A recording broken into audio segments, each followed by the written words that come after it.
Hello, everyone, and welcome to the Global BioInnovation Forum. I'm Ellie Hanson, a partner at Finn, and I'm thrilled to introduce this session on nano-amorphous minerals. I'm joined by Eden Ben, the CEO of Amorphical. Eden is a biomedical engineer by training and is leading the company's regulatory strategy in the US and Europe. Amorphical is doing incredible work advancing a pipeline of therapies across a wide range of health conditions, including oncology, Crohn's disease, bone health, and metabolic disorders. I'm personally very excited for this session because we're going to hear the unique backstory of the blue crayfish and how this small but mighty creature inspired a new biotech approach. I'm going to hand it over to Eden now, who's going to talk to us about Amorphical's vision, mechanism of action, and therapeutic approach. We also have a couple of short video clips to help you really visualize and understand this unique therapy. At the end, we'll have a couple of questions. So without further ado, Eden, the stage is yours. Thank you, Ellie, for presenting me, and thank you for this stage that I will be able to present Amorphical and our first-in-class nano-amorphous mineral therapeutics. And as you mentioned before, we will dive in to who is Amorphical and what we are doing. We must start with this story. So everything starts with this little crayfish. So all the lobster that live in the world in seawater change their skeleton. They take off their shell and rebuild a new one. It takes them usually 3 weeks. These crayfish, which live in sweet water, change its shell and rebuild it only in 3 days. It take off its teeth and rebuild it in 24 hours. So when we saw that, we thought, okay, this is a remarkable thing, and we must check it and see how he's been doing that. And what we discover that before it take off its shell, it start to collect mineral from the food and restore them in different way that we know today, is holding them in amorphous shape, which is lack of shape. Here you can see an X-ray. Over here, the days before it's taken off its shell. And then you can see here those stone, which is amorphous calcium carbonate. I will refer it as ACC. And when you don't have enough space and you have enough amorphous calcium carbonate, take off its shell, and then you can see how he absorbed it in 3 days and rebuild his shell only in 3 days. And we said, okay, if it's that good for him, how it can be helpful for human. So Amorphical established in 2004 based on this technology. It took us 10 years to synthesize this because it was too complex only to collect it from lobsters. It wasn't economical, and we didn't want to kill so much lobster only to get those minerals. So we start to work on synthesize it, and eventually we discover a wide range of nano-amorphous mineral technology that can be therapeutic to humans. What we discover that can be treatment across bone, metabolic, and inflammatory disease. So we also build a factory that it's going to be soon pharmaceutical GMP approval. It's going to be ready in Q1 2026. And the most important thing with this substance, 2 things. One, give us the ability to write many patents, actually 193 patents, 130 granted already. And the second one, that we prove clinically that it's helped to a lot of conditions, as I said, from bone, metabolic, and inflammatory disease. So let's go a little bit backward to the problem that we are aiming for.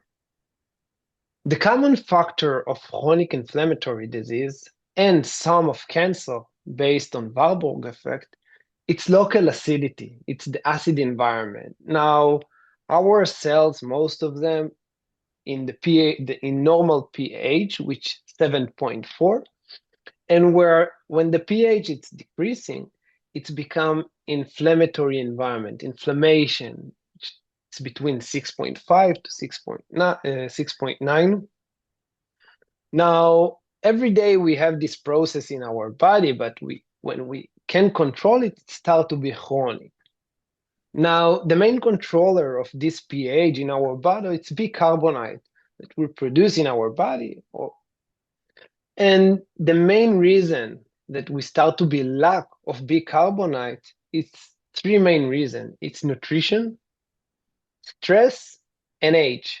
Getting old, it's mainly the part of it that we are lack of bicarbonate.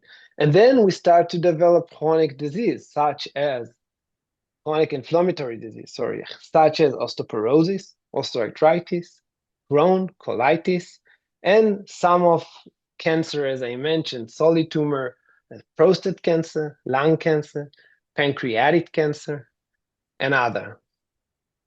Now, what's happened when we have local inflammatory condition, when it's chronic, there is three main things that happen in this environment. First, the immune system start to attack this environment. It's out of control, and we have some drugs today in the market that trying to stop these symptoms.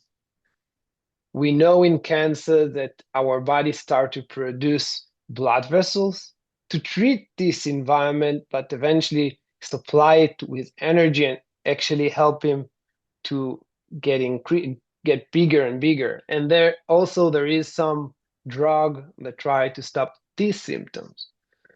The third thing, it's activity of protease, and daily they have important function in our body, but when there is chronic inflammation, they are starting to lose control and spread cancer, or in Crohn disease, starting to eating the cells, the normal cells, the environment. Also there, we have drugs today in the market that trying to control this symptom, but none of the drugs that today exist in the market trying to affect this local acidity, trying to treat the inflammation, which is the core of those problems. So what we discover, and first it was the amorphous calcium carbonate, and now it's other minerals, that because of the size that we have, it's between 10 to 100 nanometer, and the amorphous shape, which it's lack of shape, we have the ability to get this substance into our bloodstream systemically, and then make a reaction in two situations. One, when we are lack of minerals, our body can easily absorb it. And the second one, which is most important, we have the carbonate. So it's go into the bloodstream. And then when you meet local acidity, even slightly lower than 7.4, the carbonate breakdown become bicarbonate, increase the pH level to normal, and then actually we supply our body with the bicarbonate that you know and needed. And when the pH reached to 7.4, it stopped the reaction, and this eventually what gave us the ability to be microenvironment pH regulation. And then with this substance, we have the ability to treat the core of the problem and not to treat one of the other symptoms. So in our pipeline, we have a lot of indication in our pipeline, but I want to put attention on four that we are focused right now. The first one is hypoparathyroidism. Right now we are on the phase 2 FDA regulation. Hypoparathyroidism, it's a rare disorder related to calcium level in the blood. We are also treating osteoporosis, which we prove it in clinical study on women suffering from osteopenia. We prove not only we stop the bone density getting worse and the duration of the disease, we also build the bone and take those people backward with the disease. So we're gonna start actually a clinical study soon on osteoporotic fracture. And this is in the bone and metabolic environment, but we also focus in the inflammatory environment in Crohn disease and pancreatic cancer. Now, in Crohn disease, for example, we just finished a clinical study that We took two groups, of course, ACC was placebo. When the people that we took to the study was suffering from moderate to severe of the disease. And today, the FDA main measurement for the inflammation and the severity of the disease, it's called CDAI. And people that have more than 220 points in CDAI, they're in moderate to severe situations. So we take group of ACC, was placebo, double blind. We didn't know who take what. And then we check it for 3 months. After 3 months, we see in the group that took our product have a reduction of around 100 of CDAI, which FDA mentioned that reduction of 100 points in CDAI, it's a success. And in the placebo group, you can see that the reduction was 50. We have placebo effect, which is well known in Crohn disease and Crohn study. After that, after 3 months, all those patients moved to our product. It was open label. And then we see that the ACC arm continued the reduction and the placebo group continued the reduction, but much, much quicker. So this is only one example for study that we show success and we have the confidence to go to phase 2 FDA. In pancreatic cancer, we just started phase 2 clinical study, phase 1-2 clinical study on patients that are at stage 4. We approach this disease because we have success treatment as a compassionate treatment for patients at stage 4, and we are seeing great results. I won't get all the rest of the pipeline because we will be here all day, but we have a lot of plans for other indication that can be treated with nano-amorphous mineral. So after presenting all of that and explain about the morphical and about our pipeline, I'm going to put 2 short videos that summarize everything I've explained here. So enjoy. Improvements of numerous medical conditions. ACC's unique structure is composed of nanometric primary particles, therefore volumetrically smaller by a factor of million than the common crystalline particles.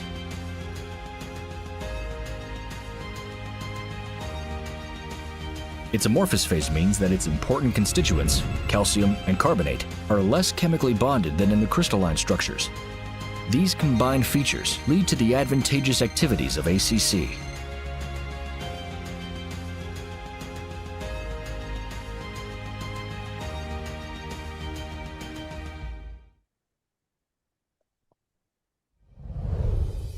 Various cancers kill close to 17 million people worldwide each year. Cancer is caused by an uncontrolled proliferation of abnormal cells, which results in malignant tumors. These tumors evade programmed cell death, apoptosis, create new blood supply to the tumor via angiogenesis, has enhanced growth capacity through invasion, metastasis, and evading the immune system. These harmful activities are amplified by what is known as the Warburg effect, in which the tumor cell's metabolism proceeds through the glycolysis route, even in the presence of oxygen in contrast to normal cells. This metabolic pathway results in parallel generation of released hydrogen ions and lactate in the tumor's microenvironment, resulting in local acidosis. The ACC nanoparticles reach the acidic environment of tumors. It unloads basic carbonate ions, which neutralize the excessive acidity and restore homeostasis. This pH modulation by ACC nanoparticles causes cancer cells to shift their metabolism towards oxidative phosphorylation, reduces tumors' growth rates, reduces invasion and metastatic capabilities, and enhances the immune system ability to defeat the tumor. Amorphical focuses on developing safe and innovative therapeutic treatments for cancer based on this accumulated anti-inflammatory and anti-carcinogenic evidence. This revolutionized oncological approach is supported by other Amorphicals discoveries about the ACC's great potential for reverting bone deterioration and accelerating their repair. So after that, for us to be here in this week. Actually, we are looking for investor for this round. We are looking for investment of between 90 to 110 million dollar, and it will be pre-IPO round, which take us with three of the indication to phase two FDA EMA regulation. Thank you so much for joining us, and thank you for your time. Thank you, Eden. And wow, that visualization really brings it to life. I have a couple of questions for you. You presented your strong pipeline, which covers oncology, Crohn's disease, metabolic disorders, and bone health. Can you please explain how does one platform support such a broad range of applications? Yes, of course. So as I said in the beginning, we have the area which we are talking in bone and metabolic disorder, which in this environment we supply minerals. If it's for hypoparathyroidism, we supply calcium that's very available and the body can absorb it easily. And in the other hand, we have the carbonate that can treat variety of disease from Crohn to pancreatic cancer, osteoarthritis, and etc. And the only thing that we are doing is changing the way that people can take it. If it's in capsule, if it's in inhalation, if it's in sublingual powder, that we can get the carbonate be most effective to each disease. Right. And as you highlighted in your presentation, treating that environment, not just the symptoms of the disease, but getting actually to the core and lowering that pH. Exactly. Wow. Okay. Second question. You presented some of your Crohn's data, which is extremely promising, but we did see that you recently announced the enrollment of the first patient in your phase 2 trial for stage 4 pancreatic cancer, a very difficult cancer to treat. Can you just share a little bit more detail about the hypothesis there? And specifically, when do you expect to have some initial results to share on that? Yeah, so in pancreatic cancer, first of all, it's most important to mention that one of the area that our body produce bicarbonate is the pancreatic. And when we have cancer in this environment, so we stop produce bicarbonate. So this is why the duration of this disease is so quick. We don't see the disease until it's so severe. So over there, we see that we can supply again big amount of carbonate that become bicarbonate and can treat the environment and then treat the disease and also help the body to get bicarbonate to the area that it produces. And it's not only the story that we believe. We have a lot of patients that with treat as we have treat a lot of patients as a compassionate treatment, and we have great results. We have people that have survival more than 2 years and almost have much better life. And we have a lot of patients and can control the disease and go back to stage 3 and even stage 2. Wow. Wow. So looking forward to following that study more. Yes, and regarding to the results, we're gonna have results probably by the end of this year. Great. We need some new approaches for this cancer. Yeah. All right. Next question. You're heavily focused on advancing your regulatory pathway in the US and in Europe. You mentioned your facility gearing up for GMP approval. Are there any other key milestones that you can share with us that you anticipate over the coming months? Yes, so as I said, our first drug for hypoparathyroidism, it's now in stage 2. We hope to finish recruitment of all patients by March this year. So we're gonna have results by the end of this year. And if we're gonna stay in this timeline, we're gonna start phase 2 in 2027, in the beginning of 2027. Rather than that, we hope to start in 2 indication in the coming year, phase 2 FDA and EMA to start the clinical study phase 2. Excellent. All right, and last question. We're here during the most important week of the year for healthcare deal making.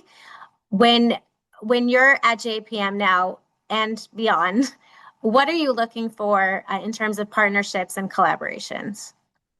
So there is, first of all, we are in a round that we are fundraising, as I said, 100 million US dollar that help us to take 3 indications to phase 2. And in the other end, I meet with pharma companies to do out license to one of our indication. And this is my 2 main goal here. Okay, well, wishing you much success there. Eden, Thank you. thank you very much for sharing the Amorphical story. It's really a great example of how nature can inspire a new generation of therapies. We look forward to following the journey. Thank you to our audience for joining us. And of course, thanks to the organizers of the Global BioInnovation Forum. Everyone, you can get more information on Amorphical at the company's website and find Eden or myself on LinkedIn. We look forward to speaking to you. Enjoy the rest of the conference and have a great week. Thank you. Thank you, Ellie.